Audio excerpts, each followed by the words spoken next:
जिस प्रकार से रमज़ान के पाक महीने में हमारे मुसलमान भाइयों से जबरन पत्थरबाजी करवाई जा रही है, उस तथ्य को तर्क से नकारने हेतु आज मैं बताऊंगा कि कैसे भाजपा और संघ के लोगों को मोदी और अमित शाह हर उस राज्य में टोपी पहनाकर भेजकर पत्थरबाजी करवा रहा है जहां आगामी 5 वर्षों में चुनाव हो सकते हैं। सब स्पष्ट हो चुका है कि हिंदू ही शोभा यात्रा निकालता है, हिंदू ही मस्जिदों में घुसता है, हिंदू ही मुसलमानों की घरों के छत पर जाता है और हिंदू ही फिर हिंदू पर पत्थरबाजी करता है ताकि बेचारे निरीह निर्मल रमजान के पवित्र महीने में रोज़ा रखने वाले मुसलमानों को निशाना बनाकर उनकी छवि दंगाइयों वाली बनाई जा सके। मुसलमान भाई तो दिन भर रोज़ा रखते हैं, मस्जिद में होते कहाँ हैं वो?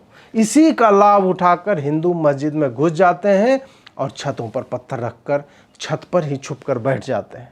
भीतर से फोन जाता है कि यही मस्जिद है, यहीं रुकना है और हम जो है पत्थर मारेंगे, फिर तुम भी मारना थोड़ा ताकि मुसलमानों को फंसाया जा सके। पूरी योजना यही होती है। बंगाल पुलिस जिसकी वर्दी पूरी तरह से धवल रंग की होती है, सफ़ेद उजली होती है, वो अगर दंगा रोकने के चक्करों में पड़े तो अपनी पत्नियों से पिटाई नहीं खाएंगे? उसका क्या होगा? कहीं गंदी हो गई वर्दी तो आप सोचिए कि भगवा कुर्ता तो मुसलमान भी पहन सकता है, उसका सर किसी हिंदू के पत्थर से भी तो फूटा होगा। ये जो लाल रंग दिख रहा है वो तो मुसलमान के भी सर से निकल सकता है ना, ऐसा तो है नहीं कि उनका रंग हरा होता है। भाजपा नेता जिसकी मृत्यु हो गई, यह भी तो संभव है कि वो अगर नहीं मरता तो बाबुल सुप्रियो टाइप जो पहले जहाँ जाता था टीएमसी वालों से पत्थर और डंडे खाता था, तो वो भाजपा से टीएमसी में आकर टीएमसी नेता भी वो नेता बन जाता। आग लगा दी, पत्थर मार दिया, खून बह गया, तो क्या हो गया? बंगाल है ये, 60 सालों से यहाँ यही होता आया है। क्या आज यहाँ के मुसलमान उस गौरवशाली परंपरा को त्याग दें जो पहले कांग्रेसी, फिर वामपंथी, फिर ममता दी के द्वारा चलायमान रखा गया? बिहार पुलिस से कुछ सीखिए। 4 दिन से अलग अलग जगह पर पत्थरबाजी, गोली चलने की, हत्या और हिंसा, आगजनी आदि के समाचार आ रहे हैं, लेकिन बिहार पुलिस स्थिर चित्त से हमें यह हर शाम बताती है कि स्थिति सामान्य और शांतिपूर्ण है। नीतीश जी का कोई स्टेटमेंट आया या ना आया, क्या फर्क पड़ता है? वो कह देंगे कि हमको तो इसकी जानकारी नहीं है, ये हमको ज्ञाते नहीं है, हमको पते नहीं चला है, हमने पढ़वे नहीं किया है। हमारे गांव में एक चाचा थे, कहते थे गांजा पीने के बाद व्यक्ति के तंत्रिका तंत्र पर भयावह प्रभाव पड़ते हैं। मैंने ये जो पहन रखा है इसके 2 कारण हैं। पहला तो यह है कि बिहार समेत कई राज्यों में अब मुस्लिम एरिया को आधिकारिक संस्तुति मिल गई। ऐसे में उधर से रामनवमी आदि की शोभा यात्रा पर जब पत्थरबाजी हो रही है और उसे इसी तर्ज पर सही ठहराया जा रहा है कि छोटे कपड़े क्यों पहने, रेप तो होगा ही, तो ऐसे में तो हमें कम से कम टोपी तो पहन ही लेनी चाहिए। मुख्यमंत्री जब स्वयं टोपी पहना रही हो तो टोपी पहनना ही एकमात्र विकल्प रह जाता है। दूसरा कारण यह भी है कि जिस प्रकार से रमज़ान के पाक महीने में हमारे मुसलमान भाइयों से जबरन पत्थरबाजी करवाई जा रही है, उस तथ्य को तर्क से नकारने हेतु आज मैं बताऊंगा कि कैसे भाजपा और संघ के लोगों को मोदी और अमित शाह हर उस राज्य में टोपी पहनाकर भेजकर पत्थरबाजी करवा रहा है जहां आगामी 5 वर्षों में चुनाव हो सकते हैं। अब आप कहेंगे कि ब्रो 5 साल में तो हर जगह चुनाव हो ही जाते हैं, तो मैं कहूँगा एग फकिंग जैक्टली, यही तो स्कैम है। इस टोपी के माध्यम से मैं आपको बताऊंगा कि कैसे बिहार और बंगाल में एक शांति प्रिय समुदाय को हिंदुओं ने आतंकी बनाने की चेष्टा की है। अब आप कहेंगे कि ये कलावा क्यों बांध रखा है? भाई कसाब भी तो बांधता था। कोई पूछेगा मस्जिद के सामने जाते समय तो उसके कान में बोल दूंगा कि भाई अलतकिया और अलचद्दर हो रहा है। टोपी उन लोगों के कलेजे को भी ठंडक पहुंचाने के लिए पहना है जो कल के बाद यह कह सके कि देखो ये सपाई है साला, इसलिए मोदी को इतना गाली देता रहता है आजकल। सबका ध्यान रखना पड़ता है भाई। इसके पहले आप चैनल को सब्सक्राइब कीजिए और नोटिफिकेशन की घंटी उतनी ही शीघ्रता से बजा दीजिए जितनी तत्परता से रामनवमी की शोभा यात्रा पर पत्थर फेंके जाते हैं। बिहार पुलिस ने यह कह दिया है कि स्थिति सामान्य है, शांतिपूर्ण है। बंगाल के मुख्यमंत्री ने यह कह दिया है कि रमजान में मुस्लिम लोग कुछ भी अनुचित नहीं करते भाई। तेजस्वी यादव ने बताया कि यह सब भाजपा वालों की चाल है। सामान्य मुस्लिम जो LKFC जुबैर की थूक को पाक व साफ मानता है, उसने यह पूछ दिया है कि हिंदुओं के हर त्योहार पर इस तरह के दंगे क्यों होते हैं? हमारे पर तो नहीं होते, इसलिए हिंदू ही उत्तरदायी है। कई वामपंथी विश्लेषकों ने बताया है कि भाजपा जहां जहां चुनाव में टक्कर देख रही है, दंगे वहीं हो रहे हैं। अमित शाह जी ने कह दिया कि 24 और 25 में अगर बिहार के लोगों ने मोदी जी को 40 में 40 लोकसभा सीट और बिहार में भाजपा को पूर्ण बहुमत दे दिया तो दंगाइयों को उल्टा लटका कर सीधा कर देंगे। सब स्पष्ट हो चुका है कि हिंदू ही शोभा यात्रा निकालता है, हिंदू ही मस्जिदों में घुसता है, हिंदू ही मुसलमानों की घरों के छत पर जाता है और हिंदू ही फिर हिंदू पर पत्थरबाजी करता है ताकि बेचारे निरीह निर्मल रमजान के पवित्र महीने में रोज़ा रखने वाले मुसलमानों को निशाना बनाकर उनकी छवि दंगाइयों वाली बनाई जा सके। अब प्रश्न है कि प्रातस्मरणीय श्री अजीत भारती जी ब्रो, यह तो बताइए कि भला हिंदू मस्जिदों में प्रवेश कैसे कर जाते हैं? विचित्र प्रश्न है। गेट से प्रवेश करते हैं और कैसे करेंगे भाई? तो क्या मुसलमान उन्हें रोकते नहीं मस्जिद में घुसते समय? कैसे रोकेंगे? मुसलमान भाई तो दिन भर रोजा रखते हैं, मस्जिद में होते कहाँ हैं? इसी का लाभ उठाकर हिंदू मस्जिद में घुस जाते हैं और छतों पर पत्थर रखकर छत पर ही छुप कर बैठ जाते हैं। परंतु अजीत जी वीडियो में तो दिख रहा है कि वो टोपी पहने हुए हैं, लुंगी आदि में है, पत्थर चला रहे। भाई मेरे, जो हिंदू पहले से ही मुसलमानों को फंसाने के लिए योजना बनाकर मस्जिद में पत्थर रख देता है, वो क्या जेब में एक टोपी लेकर के नहीं जा सकता है? यही तो कारण है कि रामनवमी की शोभा यात्रा जब आती है तो उन्हें बताता कौन है कि ये मस्जिद है, इसके सामने से निकलो। क्या आप मस्जिद को देखकर बता सकते हैं कि ये मस्जिद है? भीतर से फोन जाता है कि यही मस्जिद है, यहीं रुकना है और हम जो है पत्थर मारेंगे, फिर तुम भी मारना थोड़ा, ताकि मुसलमानों को फंसाया जा सके। पूरी योजना यही होती है। ऐसे में जब वो टोपी पहन लेते हैं तो पहचानना असंभव हो जाता है कि वो हिंदू हैं या मुसलमान। मुझे ही देख लीजिए, हम लोग भी देखते हैं कि अरे ये कौन है जो रमजान के पाक महीने में पत्थर मार रहा है, तो हम उसे रोकते हैं कि भाई मत करो, पूरा मजहब इससे बदनाम होता है यार। लेकिन सच्चा मुसलमान रहे तब तो वो समझे कि रमजान में आज तक कभी भी हिंसा की घटना हुई ही नहीं है। चाहे मोहम्मद के समय को उठा लीजिए या जिन्ना के समय को उठा लीजिए, एक भी ऐसी अप्रिय घटना नहीं है जो रमजान में हो, मार काट वाली हो, हिंसा की हो।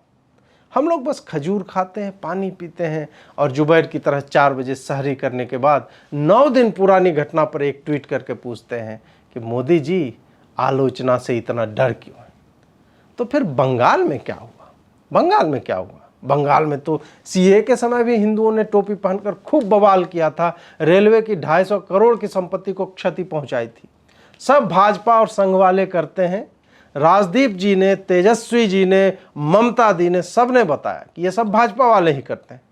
वो सब क्या झूठ बोल रहे हैं? फिर प्रश्न आता है कि अगर वो लोग करते हैं तो फिर पुलिस हाथ बांधे क्यों खड़ी रहती है?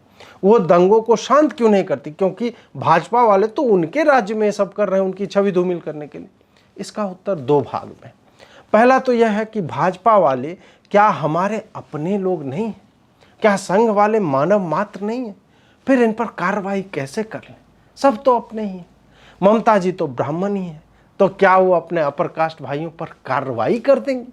दूसरी बात यह है कि जब मोदी अमित शाह आपको यह कहकर धमकाए कि अगर किसी पर कार्रवाई हुई तो वो बंगाल को केंद्र से फंड नहीं देंगे, तो आपके पास क्या विकल्प बचता है? यही कारण है कि बंगाल में जगह जगह पर बार बार दंगों जैसी स्थिति होती है और हमारी पुलिस खड़ी होती है तोंद निकाल के। ममता बनर्जी तो कलाकार भी, पेंटिंग बनाती है। जैसे वेलकम चलचित्र में मजनू भाई लाइव पेंटिंग करते थे, वैसे ही ममता दीदी की पुलिस भी लाइव पेंटिंग होते देखती है। अब आप ही बताइए कि कुछ होगा ही नहीं तो फिर पेंटिंग का लाल रंग जो है कहाँ से आएगा? थीम कैसे चुने जाएंगे? और ऐसे में बंगाल पुलिस, जिसकी वर्दी पूरी तरह से धवल रंग की होती है, सफ़ेद उजली होती है, वो अगर दंगा रोकने के चक्करों में पड़े तो अपनी पत्नियों से पिटाई नहीं खाएंगे? उसका क्या होगा? कहीं गंदी हो गई वर्दी तो? हिंदू मुसलमान आदि का क्या है? 2, 4, 10 दिन दंगे करेंगे, फिर पत्थर समाप्त हो जाएगा, फिर सब कुछ शांत हो जाएगा। इसके चक्कर में वर्दी की मतलब आयरन जो करवा क्या है पहन के वो खराब कर लें। जीवन क्या है? माया जाल। जो दिखता है वो हो नहीं रहा। दिख रहा है कि हावड़ा में, श्रीरामपुर में, रिसरा में, सब में हिंसा हो रही है, आगजनी हो रही है, पत्थरबाजी हो रही है, रामनवमी के बीतने के बाद भी होती ही जा रही है। पर क्या यही सत्य है? जब आप ममता दीदी की तरह इस मोह माया से परे उठकर केवल सत्ता की कुर्सी के परम सत्य को प्राप्त हो जाएंगे तो आपको लगेगा कि ये जो हो रहा है वह नहीं हो रहा है। जो हो चुका है वो कभी हुआ ही नहीं, और जो होगा वो कभी हो ही नहीं पाएगा। दोस्तों, गीता को तो आपने बहुत सुना है, अब ममता को भी सुन लीजिए। आपको छायाचित्र दिखे होंगे कि भाजपा का एक नेता मारा गया, कहीं रक्त रंजित देह के साथ भगवा रंग का कुर्ता पहने कोई भागता दिख रहा होगा। पर आप सोचिए कि भगवा कुर्ता तो मुसलमान भी पहन सकता है, उसका सर किसी हिंदू के पत्थर से भी तो फूटा होगा। ये जो लाल रंग दिख रहा है वो तो मुसलमान के भी सर से निकल सकता है ना, ऐसा तो है नहीं कि उनका रंग हरा होता है। भाजपा नेता जिसकी मृत्यु हो गई, यह भी तो संभव है कि वो अगर नहीं मरता तो बाबुल सुप्रियो टाइप, जो पहले जहाँ जाता था टीएमसी वालों से पत्थर और डंडे खाता था, तो वो भाजपा से टीएमसी में आकर टीएमसी नेता भी वो नेता बन जाता। तब आप मुझे बताइए कि विमान दास भाजपा नेता होता या टीएमसी का, क्या यह टीएमसी पार्टी को भाजपा वालों ने क्षति नहीं पहुंचाई? आग लगा दी, पत्थर मार दिया, खून बह गया, तो क्या हो गया? बंगाल है ये, 60 सालों से यहाँ यही होता आया है। क्या आज यहाँ के मुसलमान उस गौरवशाली परंपरा को त्याग दें जो पहले कांग्रेसी, फिर वामपंथी, फिर ममता दी के द्वारा चलायमान रखा गया? ममता दीदी ने तो स्पष्ट कर दिया है कि रमजान में मुसलमान यह सब नहीं करता। फिर ममता दीदी ने एक और बात स्पष्ट कर दिया कि हिंदुओं ने अपने शोभा यात्रा का रास्ता जो है बदल लिया और फिर पत्थरबाजी हो गई। अब प्रश्न यह उठता है कि जब मुसलमान रमजान में व्यस्त था तो रूट बदलने पर पत्थरबाजी किसने की, या जो मस्जिद से निकलकर शुक्रवार को पत्थरबाजी की है वो किसने की? अब यहाँ पर आप सबको थोड़ा सा इतिहास जानने की आवश्यकता है। देखिए, भारत में करीब 40,000 मस्जिद ऐसे हैं जो मूलतः हिंदुओं और जैनों के मंदिर थे जिन्हें मस्जिद बना दिया गया। तो आप मुझे बताइए कि ये ममता जी पूछ रही हैं कि जिस मस्जिद से शुक्रवार को पत्थरबाजी हुई वो क्या वाकई मस्जिद ही है और निकलने वाले मुस्लिम ही हैं? यह भी तो हो सकता है कि मुसलमानों की छवि को बर्बाद करने के लिए उस मस्जिद पर हिंदुओं ने 1992 से ही कब्जा कर रखा हो और दुनिया को मूर्ख बनाने के लिए टोपी पहनकर नमाज पढ़ने का नाटक करते हो। क्या किसी ने देखा कि मस्जिद के भीतर लक्ष्मी जी की आरती चल रही थी या नमाज? इसका कोई वीडियो है? नहीं है। यानी कि रमजान के पाक महीने में शुक्रवार का दिन चुना गया ताकि यह बदनामी मुसलमानों पर डाली जाए कि देखो नमाज पढ़ के आए और पत्थर फेंकने लगे। ये सब कब तक चलेगा? एक डरी हुई कौम को आप लोग कितना डिमोनाइज करेंगे भाई? बिहार पुलिस से कुछ सीखिए।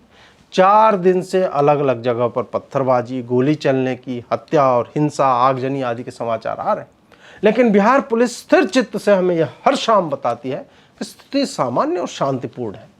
आप ही मुझे बताइए कि भला बिहार पुलिस क्यों झूठ बोलेगी, वह भी ट्विटर पर? क्या मोटिवेशन होगा उनके झूठ बोलने का? आप कहेंगे कि वो मुसलमानों को बचा रहे होंगे। हाँ ठीक है, ऐसा लगता है कई बार, जैसे कि सासाराम में टोपी पहनकर खूब पत्थरबाजी की गई, लेकिन जो ही हिंदुओं की तरफ से जवाब आने वाला था, पुलिस ने 144 की घोषणा कर दी। पुलिस चाहती तो पहले ही यह घोषणा कर सकती थी, पर ऐसा आज तक हुआ है कि घटना से पहले ही समझ जाए लोग। ये सब बातें मिथ्या प्रचार हैं कि बिहार पुलिस ने ऐसा किया। मुसलमानों को बचाकर बिहार पुलिस को क्या मिल जाएगा? क्या वो उनके लिए रमजान में दुआ कर देंगे कि बिहार पुलिस का गौरव जो है बढ़ता रहे? तो आप देख रहे हैं कि बिहार पुलिस के पास कोई मोटिवेशन है ही नहीं कि वो ट्वीट में झूठ बोले बचाव करें। हाँ, इसके उलट हम यह अवश्य देख रहे हैं कि उनकी छवि धूमिल करने के लिए ज्यों ही 7 बजे उनका ट्वीट आता है कि स्थिति सामान्य है, 10 बजे कहीं बम फूट जाता है, गोली चल जाती है, किसी हिंदू किशोर गुलशन की गोली मार करके हत्या कर दी जाती है। बिहार पुलिस ने पिछले कुछ सप्ताहों में यह साबित किया है कि सबसे दुर्दांत अपराधी यूट्यूब के स्थानीय पत्रकार होते हैं, जिन्हें एक मामले में फंसाने के बाद दूसरे और तीसरे तरह के मामले में भी फंसाया जाना चाहिए ताकि उसे बेल ही ना मिले। पत्रकारों के बाप के नाम, गोत्र, बैंक अकाउंट नंबर, खातों की संख्या आदि ट्वीट करना बिहार पुलिस की वह उपलब्धि है जिसके लिए राष्ट्रपति द्वारा इन्हें मेडल दिया जाना चाहिए। आप बिहार पुलिस के ट्विटर हैंडल पर जाएंगे तो पाएंगे कि बिहार में केवल 2 तरह के अपराध होते हैं। एक है कट्टा रखना और दूसरा मादक पदार्थ की बोतलें। तीसरे तरह का अपराध होता ही नहीं है। परंतु नीतीश कुमार और तेजस्वी जी से जलने वाली भाजपा ने एनसीआरबी के आंकड़ों में बिहार को अपराधों की संख्या में दूसरे नंबर पर रखा है। आप ही बताइए कि कट्टा और दारू तो रोज बिहार पुलिस पकड़ ही लेती है, फिर वहां के समाज में रामनवमी में दंगे जैसी बात हो भी कैसे सकती है? एक समाचार आया कि सासाराम से लोग घर छोड़कर जा रहे हैं। बिहार पुलिस ने कहा कि ये सब झूठ बात है। मैं भी यह मानता हूं कि कश्मीर में जब इस्लामी आतंक का आरंभ हुआ तो उसके अंत में जब लोग घरों को छोड़कर जाने लगे तो वो अपने नानी, बुआ या मौसी के घर जा रहे थे। वैसे ही सासाराम में भी लोग रामनवमी के बाद रक्षाबंधन की छुट्टी पर घर छोड़कर अपनी विवाहित बहनों के घर जा रहे होंगे, जिसको मीडिया ने पलायन कह के दिखा दिया। मुसलमानों को आखिर कितना बदनाम किया जाएगा? कल को कोई बम फेंक दे तब भी कह देगा कि उन्होंने ही फेंका है, क्योंकि दुनिया का हर आतंकवादी एक ही मजहब का है। तो इसका मतलब ऐसा थोड़ी है कि मोची टोले में बम भी उसी समुदाय के व्यक्ति ने फेंका होगा। अभी कल शाम बिहार पुलिस ने ट्वीट किया कि नालंदा, बिहार शरीफ, सासाराम इत्यादि में स्थिति नियंत्रण में है, शांतिपूर्ण है। और सुबह के 5 बजे मोची टोले में किसी ने दीवार पर बम फेंक दिया। बिहार पुलिस तुरंत एकदम द्रुत गति से घटनास्थल पर पहुंची और ट्वीट किया कि वो बम नहीं था जी, वो बम नहीं था, वो तो पटाखा था, किसी दुष्ट ने फोड़ा था, जिसकी सुतली को जब्त कर लिया गया। सही बात है, बम फोड़ने वाले को कब्जे में लेकर क्या फायदा? असली दोस्त तो सुतली और बारूद का, जिस पर लानतें तो भेजी ही जानी चाहिए, साथ ही गिरफ्तार भी उन्हें करना चाहिए। हमने भी देखा है कि भाई दीवार पर 2 मीटर से अधिक व्यास का वृत्त बना हुआ है, जो किसी व्यक्ति को लग जाता तो उसका राम नाम सत्य हो जाना था। पर बिहार पुलिस की माने तो वो पटाखा है। और हमने जो फोटो दिखाई है वो सब अफवाह है। बिहार पुलिस चाहती तो यह भी कह सकती थी कि मूली का सीजन चल रहा है, किसी नवयुवक ने कच्ची मूली और काला नमक ऐसे ऐसे करके खा लिया होगा, तो उसकी उदर वायु से ऐसी गंभीर ध्वनि हुई कि लोगों को लगा बम फटा है। फिर कोई पूछता कि काला धब्बा कैसे बना, तो पुलिस यह कह देती ये दीवार तो इस घर के मुखिया यूक्रेन से डॉक्टरों के निष्कासन के समय अपने झोले में डालकर ले आए थे और वही यहाँ पे लगा दिया। ये उतना भी भयावह नहीं है। लोगों को आज दिखा इसलिए उन्होंने कह दिया कि बम फोड़ा गया। स्थिति सामान्य है भाई, ट्रस्ट मी ब्रो, नहीं तो तमिलनाडु पुलिस के पास भेज देंगे आपको। रोहतास में ही बिहार पुलिस को स्थिति सामान्य कहते ही एक जगह से बम विस्फोट में 6 लोगों के घायल होने के समाचार मिले। हमें लगा कि बिहार पुलिस बम बनाने वाले का नाम बताएगी, बाप का नाम, बैंक अकाउंट में कितने पैसे, लेकिन नहीं बताया। केवल यह बताया कि अफवाह पर ध्यान न दें और यह सांप्रदायिक घटना नहीं लगती। पुलिस कह रही है तो हम मान लेते हैं कि जिस क्षेत्र में 3 दिनों से दंगों जैसी स्थिति बनी हुई है, पथराव और हिंसा हो रही है, वहाँ कोई विस्फोटक अगर बना रहा है, उसके हैंडलिंग में ब्लास्ट हो गया, तो सांप्रदायिक उसका पर्पस थोड़े होगा। वो तो बम बस इसलिए बना रहा था कि यूक्रेन के जेलेंस्की की सहायता के लिए भेजा जा सके। इसमें हिंदू मुसलमान करना बिल्कुल गलत है। लेकिन एक बात आप देखिए, बिहार पुलिस ने 2 दिन बाद जो बम फटा उसको पटाखा कहा। इसमें भी चाहते तो कह सकते थे कि आधा पादा नॉन सुआदा, मियाँ जी के घोड़ा पादा, ये खेलते हुए बच्चों की तालियों से वह ध्वनि उत्पन्न हुई। लेकिन नहीं, उन्हें पटाखा वाला आइडिया 2 दिन बाद आया। और अब ट्वीट भी एडिट नहीं कर सकते, तो सत्य लिखकर यह लिख दिया कि अफवाहों पर ध्यान न दें। बिहार पुलिस का कहना है सब स्थिति नियंत्रण में है, सब शांतिपूर्ण हो गया है। ये बात और है कि स्वयं उन्होंने कहा कि इंटरनेट बंद है। इंटरनेट बंद की लिस्ट में बिहार पुलिस के जाबाज अफसरों ने बताया कि वीचैट, क्यूक्यू, गूगल प्लस आदि सब बंद रहेंगे। ये बात और है कि ये सब 3 वर्ष से पहले से ही बंद है। स्वयं यह कहते फिर रहे हैं कि किसी भी प्रकार की अप्रिय घटना या दंगे नहीं हुए, पर सैकड़ों लोग को गिरफ्तार भी कर रहे हैं। यही तो बड़प्पन है बिहार पुलिस का। क्रेडिट केवल कट्टा और मादक पदार्थ वालों का लेते हैं। दंगा हुआ ही नहीं, लेकिन लोगों ने बताया कि साहब थाने से बाहर निकलिए, दंगा हो रहा है। तो उन्होंने हमारा मन रखने के लिए कहा कि चलिए आप कहते हैं तो हम कुछ लोगों को गिरफ्तार कर लें, कोई बड़ी बात नहीं है। वरना हम तो यह देख रहे थे कि तमिलनाडु पुलिस ने मनीष कश्यप से क्या पूछा है, उसने अपना गोत्र सही बताया कि नहीं, और यह भी कि वो तिवारी है, कश्यप नहीं। ये विषय जो है अभी बिहार पुलिस के लिए नाटो बनाम पुतिन टाइप का है। फिर भी आप कहते हैं तो 150 को जेल में डाल देते हैं। आगे बिहार पुलिस कहती है कि कोई कहीं गया ही नहीं, लेकिन फिर भी वह स्वयं ही लोगों को रोकने की और समझाने की भी चेष्टा कर रहे हैं।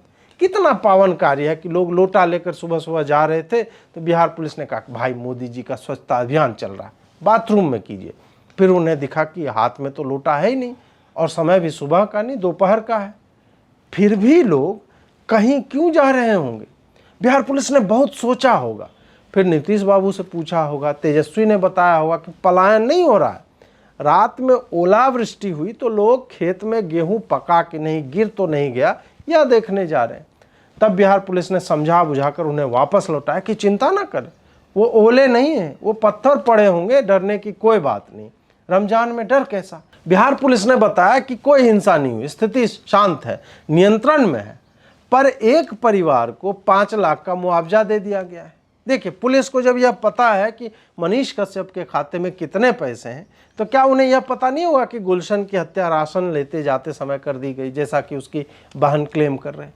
पर ऐसा तो हुआ ही नहीं ना, ये सब तो अफवाह फैलाई जा रही है। फिर भी स्थिति को नियंत्रित करने के लिए मुआवजे की घोषणा की गई। मिलेगा थोड़े ही, ना कोई मरा ना मिलेगा मुआवजा। बम फटने की भी बातें आई, जिसे बिहार पुलिस ने तुरंत नकारा, ये सब गलत बात, पटाखा था मर्दे, लेकिन दीवार पर निशान पड़ गया। अब निशान पड़ गया तो पुलिस ने कहा कि अफवाहों पर ध्यान ना दे। बिहार पुलिस ये नहीं बता पा रही कि वो अफवाह है क्या जिस पर ध्यान नहीं देना। ये जो 5 बातें विरोधाभासी हैं, उनमें से अफवाह कौन सा है। नीतीश जी का कोई स्टेटमेंट आया या ना आया, क्या फर्क पड़ता है। वो कह देंगे कि हमको तो इसकी जानकारी नहीं है, ये हमको ज्ञाते नहीं है, हमको पते नहीं चला है, हमने पढ़वे नहीं किया है। हमारे गांव में एक चाचा थे, कहते थे गांजा पीने के बाद व्यक्ति के तंत्रिका तंत्र पर भयावह प्रभाव पड़ते हैं। अमित शाह जी ने इस पर कहा है कि बिहारियों को दंगों से बचने के लिए 40 लोकसभा सीटें और बिहार चुनाव में बहुमत दिला दिया जाए तो दंगाइयों को उल्टा टांग देंगे। जब बार्गेनिंग ही चल रही है आंतरिक सुरक्षा के लिए, जिसका एक लंबे समय से पैटर्न दिख रहा है, तो मैं पूछ लेता हूं कि 34 लोकसभा सीट और 100 विधानसभा सीट पर मान जाइए। राष्ट्र का गृह मंत्री जब लोगों के जीवन को सब्जियों की तरह मोल भाव में तौलने लगे, क्या कहा जाए। लोग कह रहे हैं कि अजीत जी, लॉ एंड ऑर्डर तो स्टेट सब्जेक्ट है, तो अमित शाह को क्यों कुछ कहना। मेरा कहना है कि शुरुआत तो अमित शाह ने की ना। जब आप बिहार के गृह मंत्री नहीं हो तो फिर आप इस पर बोल क्यों रहे हो, और यदि बोल रहे हो तो भी लोकसभा की सीटों की बात कहां से आ गई। इसका तो मतलब है सीधा कि आप राजनीति के लिए जो लोग मर रहे हैं या दंगे से प्रभावित हो उनका प्रयोग कर रहे हैं। तीसरी बात, राकेश टिकैत को तो आपने उल्टा लटका ही दिया था। लाल किले पर झंडा फहराने वाले को भी उल्टा लटका दिया, शाहीन बाग के दंगाइयों को उल्टा लटका दिया, वो हम सब ने देख लिया है। हर वर्ष आंतरिक सुरक्षा को चुनौती देने वाले पत्थरबाजों की संख्या और क्षेत्र लगातार बढ़ते जा रहे हैं। हिंदुओं के चिन्हित त्योहारों की संख्या भी बढ़ती ही जा रही है। तो क्या यह नक्सलियों की तरह एक आंतरिक सुरक्षा की समस्या नहीं है। अब एक प्रश्न आता है कि प्रातस्मरणीय श्री अजीत भारती जी, ब्रो आप तो ज्ञानी हैं, आपको तो अमित शाह स्वयं जेब में पैसे दे करके जाते हैं, हालांकि यहाँ जेब नहीं, फिर नीचे वाले में देते हैं, फिर भी आप उनकी आलोचना कर रहे हैं। खैर, यह बताएं कि पत्थरबाजों की संख्या और क्षेत्र बढ़ते कैसे जा रहे हैं। क्या उनके माता पिता उन्हें यह नहीं बताते कि यह सब अनुचित है। देखिए, इसका एक शब्द में उत्तर है चुम्मा। वही चुम्मा जो एक बार अगर ले लिया जाता है तो जतरा बन जाता है। वही चुम्मा जो उधार ले लिया जाता है तो बदले में यूपी और बिहार देना पड़ता है। वही चुम्मा जिसे पाने के लिए पवन सिंह बैसाख में गन्ना बेच करके लेने के लिए आतुर रहता है। आहा, आनंद हो गया, आनंद हो गया। तो देखिए कि जब हमारे पत्थरबाज पाकिस्तान की ओर देखते हैं तो पाते हैं कि जिसने किसी जज को गोली मार दी, उस व्यक्ति को उसके समुदाय के लोग कपोलों और अधरों पर रसमय चुम्बन देते हैं। एकदम रसायन चुम्बन हो जाता है, एकदम पपोह के चुम्मा ले लिया जाता है। जब मोटिवेशन का लेवल यह है तो आपको नहीं लगता कि 2 पत्थर फेंक कर किसी नवयुवक को मौलवी जी चुम्मा ले ले तो क्या वो पत्थर नहीं फेंकेगा। क्या पत्थर नहीं फेंकने वाले को यह पता चले कि अब्दुल ने पत्थर फेंका तो उसका चुंबन पूरे समुदाय के बड़े बुजुर्गों ने लिया, तो क्या अहमद उसके लिए प्रयास नहीं करेगा। एक जगह तो मैंने सुना कि बाजार में फटने की तैयारी थी, आत्मघाती जैकेट पहनने के बाद आतंकी ने कहा कि नहीं, उसे 72 हूर नहीं चाहिए। बड़े बुजुर्ग सख्ते में आ गए कि ये क्या बात कह दी गई। तब उसने कहा कि उसे तो सूरमा लगाए लौंडे चाहिए, 72 ना सही 12 भी दे दो, काम चला लेगा। वही सब हो रहा है। अब सबको चुम्मा चाहिए तो सब पत्थर फेंक रहे हैं। कैसा लगा यह व्यंग कमेंट में अवश्य बताएं। लाइक शेयर और सब्सक्राइब कर लें, नोटिफिकेशन बेल अवश्य ऑन कर लें, और हमारी अगर सहायता करना चाहते हैं तो इन नंबरों के माध्यम से करें। बहुत बहुत आभार, नमस्कार।